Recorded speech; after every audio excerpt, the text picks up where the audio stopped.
we're going to move on now and look at materials that go onto the model that require mapping coordinates. So we'll start with the floor at first floor, and what I'm going to do is just copy the object. Well, actually I'll switch off everything apart from the first floor. That makes sense. I'll show you how you do that. So we'll change the filter back to all, click on the first floor surface, and then in the display panel I'm going to hide the unselected items. Okay, now that has hidden the sun positioner and the camera, so I'll bring back the sun positioner, otherwise we might not see. Well, yeah, we'll just go with the top viewport. Actually, we'll maximize that one, and let's see what this looks like in a shaded view. Okay, so I'm just moving myself to the side, and we want the materials editor. Okay, and I'm going to take the first material and drag it over to the third slot. Okay, so rather than redefining the whole material each time, you can use a previous one as a basis. So instead of white, this is going to be wooden floors. Okay, and instead of a color, what we're going to do is use a picture. So let's just put this material onto the floor to start off with. Okay, and if I change the color, we should see it change color in the viewport. Okay, so we know that material's working and it's active. If you click on an object, you can see the little tags in the corners of the material. That indicates that that material is active and used. So any change of color should come through. Okay, but we're going to replace the color with a picture. Okay, and you do that by pushing this panel upwards and looking for the base color slot. So at the moment it says no map, so no picture is available. If you click the no map, double click bitmap, and I've got some material maps ready to go. Okay, and these could have been sourced online. They could be from commercial galleries of materials, from cover discs. You find material maps all over the place. Okay, so we're in House T, Maps, and I've got one for the wooden floor that I've lightened a bit in Photoshop, so it says Wood 14 Lighter. Okay, let's not jump straight to the mapping. Let's just have a look at the image. Let's view it. Okay, so it's a repeating pattern of, narrow timber planks. Okay, and what you've got to decide yourself is how big this picture represents in real life. Is that 1 meter? Now that would make each plank, if there's say there's 20 planks up there, that would make them just 50 millimeters wide. That would be quite small. Okay, so you've got to try and judge, what this represents in real life. And these maps are specifically designed so that they repeat and you don't see the join between them. Okay, I'll just demonstrate that in Photoshop.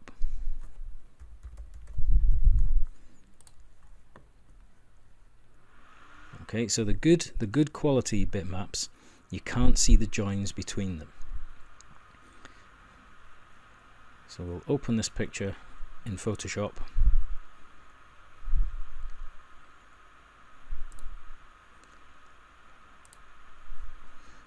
Okay, House T, Maps.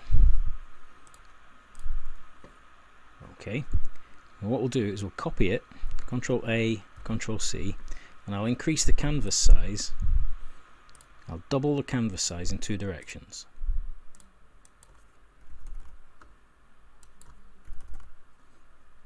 Okay, so we've got space for 4 of those pictures now. So I'll paste it back in. Okay, and it snaps into place.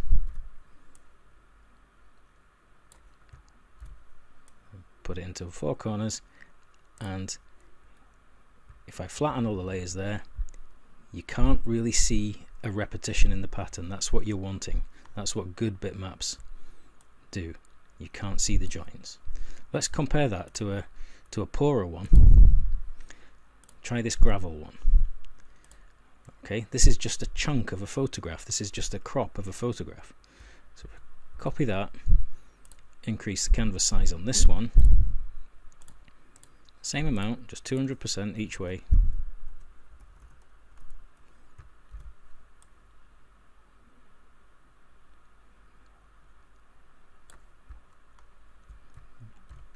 Okay, now the pictures are matching up well. We need another one in there. Let's see. Okay, but the problem is, you see the dark areas here, they start forming a pattern, so they're not quite as good. Let's flatten all that. Control A, Control C. Let's increase the canvas size again.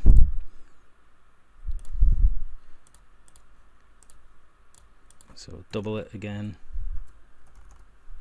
So now we'll have 16 of our picture. You're starting to see a pattern appearing. Okay, I'm seeing a dark area repeated, and it appears to be kind of lines in this. It's, you know, if you kind of makes your eyes quite difficult to see, but you can see the repetition, and that just gets worse and worse as the more of this you use. So this isn't a great JPEG. It's okay-ish, but not great. This one's much more effective. You really can't see the joins on this one. Okay, so that's the principle in mapping, is repeating the picture with ideally realistic sizes. Okay, so we're taking a bit of notice of the pixel size of this image. It's 1200 by 743. Okay, so we'll use this. Okay, it's gone on to the sample. Okay, if I look at the sample, trouble is, it's repeated the picture too much. Okay, what it's using is trying to use what's called real world scale. If I switch that off, we start to see the planks again. Okay, real world scale, what it does, it squashes that picture into a 1 meter by 1 meter tile. You can see it here. Okay, and that's really not realistic. The proportions of the image, remember the pixel sizes were 1200 by 743. That's the proportion we need to maintain, otherwise we're stretching this picture in one or two directions. Okay, we're one level down in the material at the moment, so we go back up to the parent. I want to see the image appear on the material in the viewport so I can judge how big to repeat the mapping. Okay, so something's happening. It's now using the map. You can see that the color is being disregarded and it's using a map. The M stands for map. Okay, we can't see the repetition of the pattern just yet because it hasn't had mapping coordinates applied to it. So we go to modify, drop the list of modifiers down, look for UVW map. Okay, you can see something's happening now. There's an orange rectangle here. It's an orange square. This is representing real world map size, i.e. 1 meter by 1 meter. If we switch that off, it stretches the JPEG over the top of the complete surface of the object. So the planks there would be way too big. You can see that the mapping size now is 7.355 by 6.308. Remember our pixel sizes? It was 1200 by 743. Let's put that proportion in. So it was 1.2. Let's go change it to 1.2 meters instead of 1200 by 0.743. Okay, how does that look? Okay, I think we've got the numbers the wrong way around. Okay, let's try them. 0.743 by 1.2. That's better. We've got the long thin planks again. Are they too long? I think we're okay. Better just put that back to the top view. Okay, but ideally we would have that repeated bigger. So that's the numbers here need to be bigger. So let's multiply this by 3. So we're looking at something more like 2.25 by 3.6. Okay, that's going to give us something a bit more realistic. We can only just about make out the rectangle here. Let's move it to the side and see what happens. If you click on this strip, we can move the mapping but without moving the object. So we're deciding where the mapping starts. You know, if I wanted to, I could get a plank to start exactly in the corner of the room. I could move it up so we get the pattern starting right in the corner of the room. Okay, the little yellow dash here indicates the top of the JPEG, so you know which way round it's facing. So as well as moving it, you can rotate it as well. So we could have the planks going in a different direction. Put that back where it was. We stop the editing there, and that basically seals the mapping in place, and it can't be adjusted. If we move now, we'd be moving the whole floor. Okay, back to top, keep pressing the wrong key. Okay, let's have a look in 3D so we can see the planks coming towards us. I'd like to use this wood on the ground floor as well. So let's bring back on the ground floor. So on the display panel, I want to unhide by name, and I'm looking for the ground floor wood material. So it's floor wood G. So unhide that. Okay, I'm just going to change my front view to a 3D view. Okay, so that's my first floor, that's my ground floor. Okay, we need to assign the material first. So assign that to the selection, and let's put this in shaded as well, see what's happening. And we want to assign mapping to this that's the same as the first floor. So we modify UVW map, but I can acquire the mapping from an object that's already got it. So acquire, click this object. If we acquire relative, then if we change the mapping on one, they both change. Absolute means that the mapping gets copied, but each one is independent. So acquire relative for this one would be okay, and they've both got the same mapping now. So if we adjusted the mapping on one of them, they should both change. It didn't. It should. That's what absolute and relative are supposed to mean. Right, I'm just going to put that back the way it was. There's always something in software that trips you up. Now we've got some wooden walls as well. So let's bring that back, bring on that object. So display, and we'll unhide by name, and it's wall wood ground floor. Okay, so if I orbit this, you can see we've got some wooden walls. So if we put our material onto this wall, okay, and we map it, so we modify it, UVW map, okay, use the same mapping as the floor. Well, let's go for absolute with this one.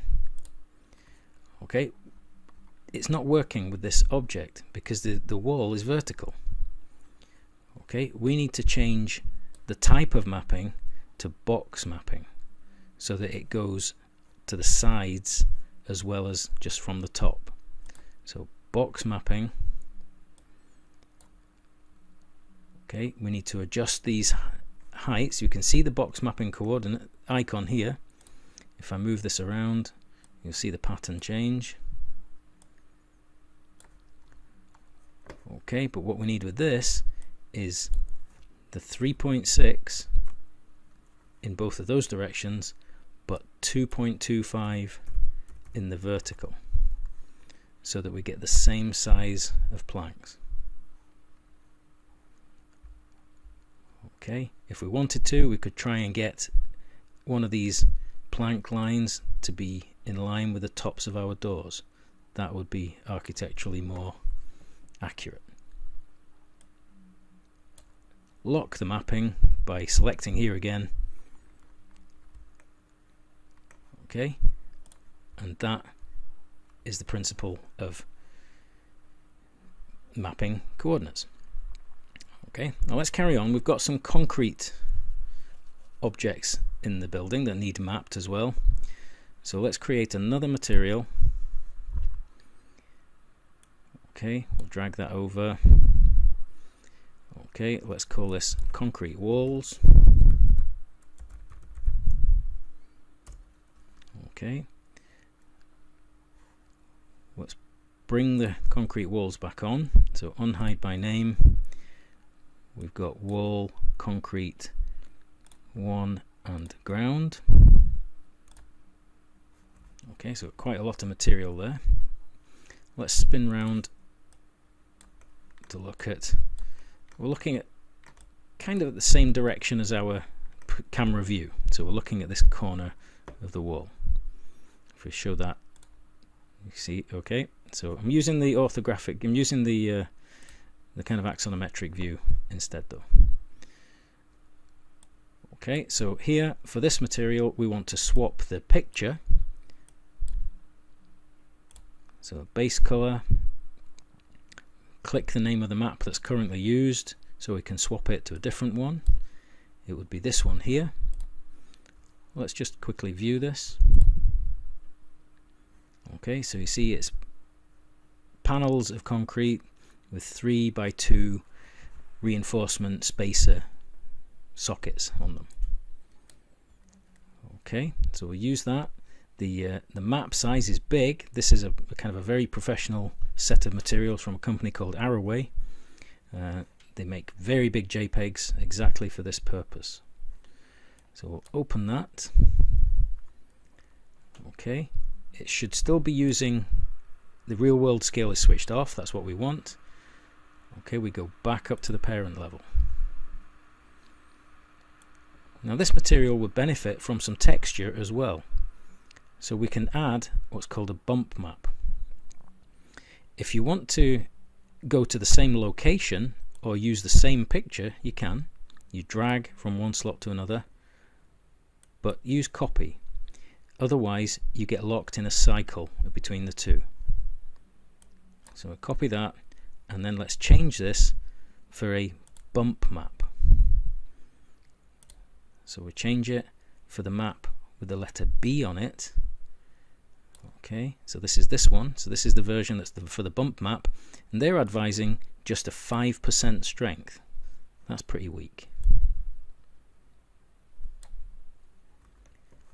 Okay, let's see what that looks like. Let's go back to the parent object, parent level, have a look at the material.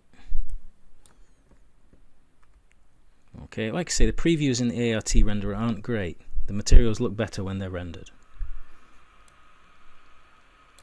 Okay, but we've got a 30% strength in the bump map there instead of the 5%. Okay, we want to assign that to both the concrete materials. So I'll select by name and get both the concretes and assign the material, and then the process repeats again. Modify,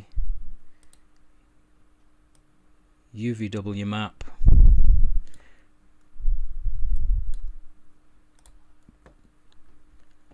okay, and what I'm going to do is change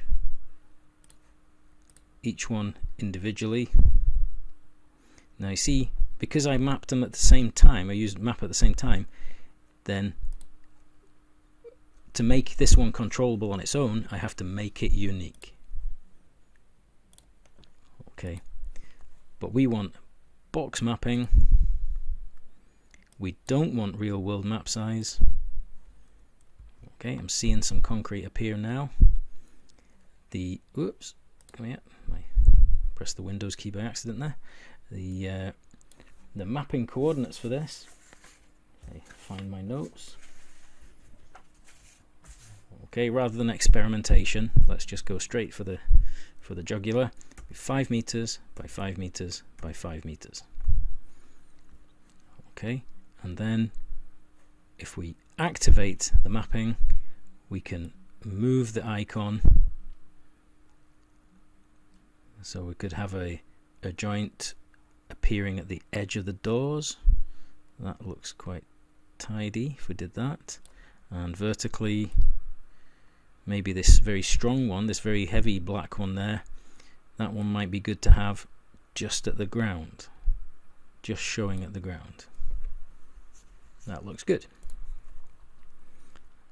Okay, let's do the same for the concrete at the ground floor. We want to select the object first. The mapping is unique. Take real world off.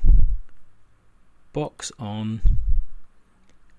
We'll use the same size as above, so 5 by 5 by 5.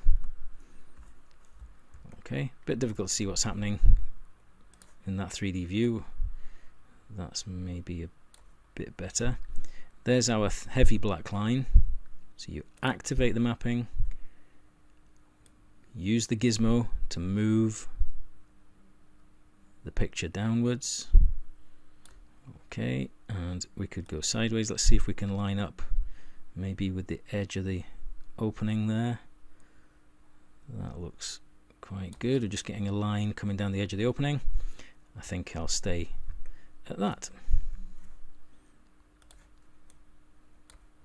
Okay, so hopefully that's kind of given you a little idea of how mapping works.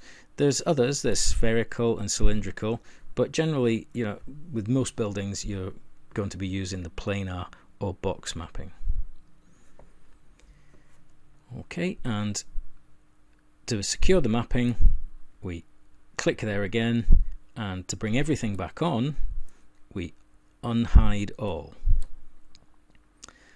Okay, let's go back to our camera view and see what we can see there. Okay, and let's try a test render now. And because we've got darker materials in quite a large area of the scene now, the lighting's going to be different. It's going to be duller. Okay, but let's do a quick render here and just see what we end up with. Okay, so the whiteness is going to get replaced by bounced color on the floor, and a lot of the light is going to get absorbed by the dark concrete.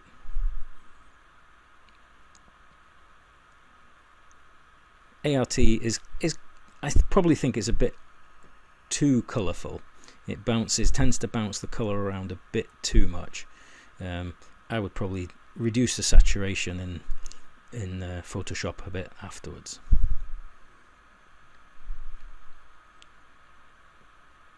Okay, well that's just a very short render there, just a kind of a 1 minute render, a kind of draft setting, but you get the idea. Okay, we'll pick up again with materials and some extras and the likes in the next video.